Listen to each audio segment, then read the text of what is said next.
সংবিধান সংস্কার কমিশনের কাছে উপপ্রধানমন্ত্রী ও উপরাষ্ট্রপতি পদ রাখা সহ ৬২টি প্রস্তাব দিয়েছে বিএনপি।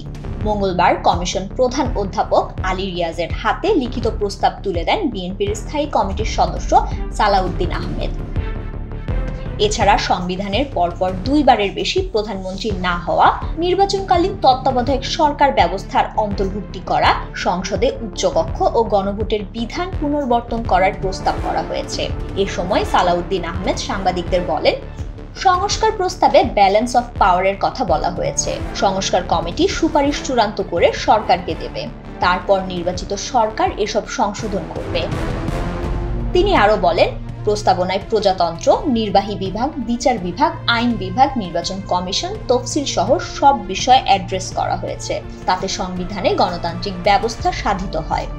সংবিধান পুনর্লিখনের বিষয়ে আলোচনা হচ্ছে। এ বিষয়ে বিএনপির কোনো বক্তব্য আছে কিনা এমন প্রশ্নের জবাবে সালাউদ্দিন আহমেদ বলেন, ব্যাপক ভিত্তিতে সংবিধান সংশোধনের প্রস্তাব করা হয়েছে, যাতে এটা গণতান্ত্রিক সংবিধান সংশোধন হয় এবং জনগণের আকাঙ্ক্ষা পূরণ হয়।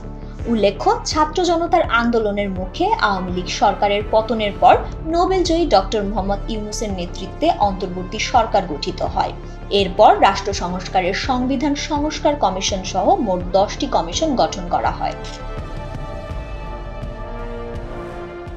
Double million offer Walton fridge কিনে পেতে পারেন 20 লক্ষ টাকা, রয়েছে কোটি কোটি টাকার নিশ্চিত উপহার।